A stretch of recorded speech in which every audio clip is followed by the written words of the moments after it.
After a 5-year-long investigation, the report into the infected blood scandal has found that there were deliberate cover-ups of mistakes made by doctors, and they said that school children were unquestionably used as guinea pigs. Earlier, we heard from one of the survivors as calls grow for justice against those who caused this terrible damage. It drains your very being, just having to live with it and think about it, and remembering the faces of the kids that you grew up with. You know, I mean, I still remember them to this day. And it's so disheartening and sad. I think as a pact we decided we'd fight to the bitter end to do what's right for them and for their families. Work and Pensions Secretary Mel Strides joins us now from Westminster. Very good morning to you. You will have heard that testimony from Richard Warwick. He's one of the survivors of Treloar College. That was where 122 boys infected, only 30 still living. What price can you possibly put in terms of compensation on what Richard Warwick and the 29 others at that college experienced and suffered? Well, good morning, Susanna. Can I, firstly say that, as the Prime Minister said yesterday, that I think this has shaken the nation to its core. It's the most extraordinary and harrowing set of circumstances over many years. I think too, as you saw with that clip, to have a situation where you're witnessing people that you know dying around you, you're witnessing perhaps a child even dying as a parent, or a young person growing up without their parents as a consequence of what has happened, is just beyond description. Mr. Warwick, and I think that is... Sorry, I was going to say, and I think that is why the Prime Minister, I think, was right to be so clear yesterday on this point of compensation, that it should be full and comprehensive, and those are the words that he used yesterday. And I think it is telling that today, just 24 hours later, John Glenn, the Minister for the Cabinet Office, will be making a further statement to Parliament, setting out exactly what that will involve. We need to now move to full compensation. We now have the full report that was published yesterday. But to your question, I mean, this will be but part of the closure that people need. And of course, for those most affected by this, sadly, closure is, how do you get closure on these circumstances? But we're very determined that we do the right thing by the report, both in terms of compensation and also in terms of addressing the recommendations that the report puts forward. Apologies for interrupting you there. No, sure.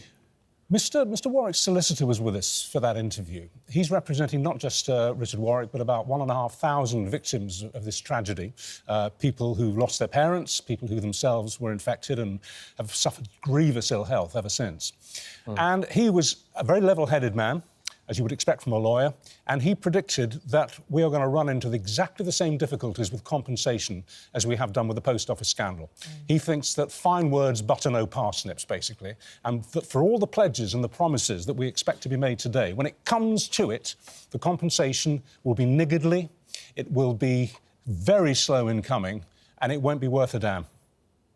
I really don't think, Richard, that is going to happen. And why do I say that? I say that because of what the Prime Minister had to say, I thought, in a very open and frank way to Parliament yesterday, totally accepting some of the harrowing points that have been brought out in Sir Brian's report, and just making it very clear that full, comprehensive, no ifs or buts compensation should be brought forward.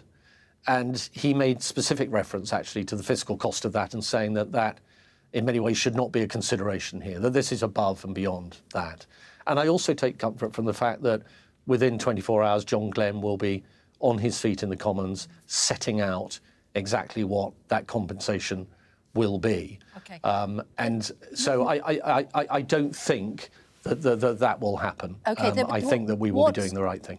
But how can we get it right this time if we haven't got it right still ongoing in the case of those who suffered in the post offices during the Horizon scandal? We know that Mr Bates versus the post office, Mr Bates has not accepted the compensation offer. So, how are we going to get it right for the victims of the blood scandal?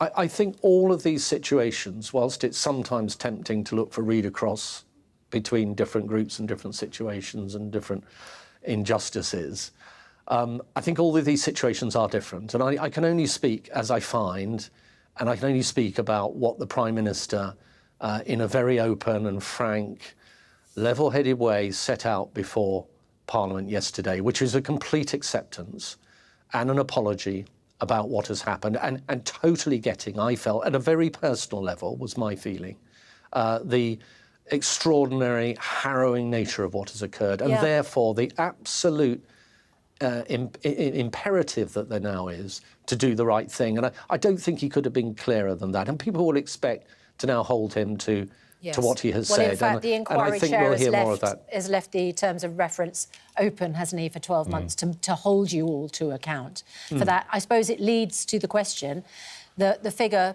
that has been put on the whole amount could be £10 billion. How will we pay for it?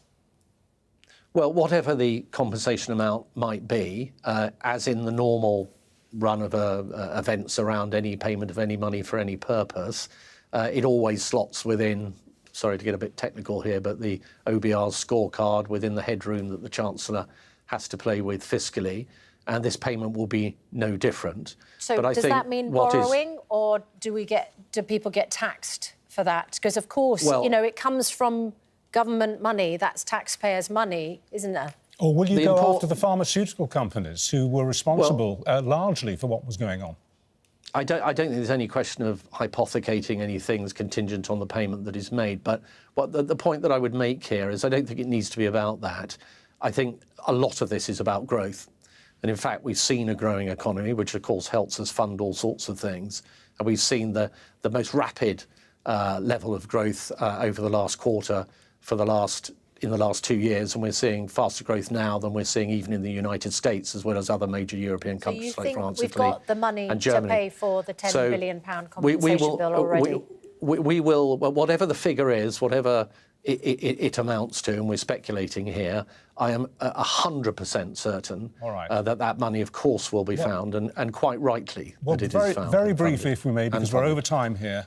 The question of punishments, the question of criminality. What are the chances of going after those who may still be with us, who were directly responsible for basically poisoning these little children who were injected with these contaminated samples? Are we going to go after them? So these issues, Richard, of what I think will be criminal matters are matters for the police and they're matters for the Crown Prosecution Service.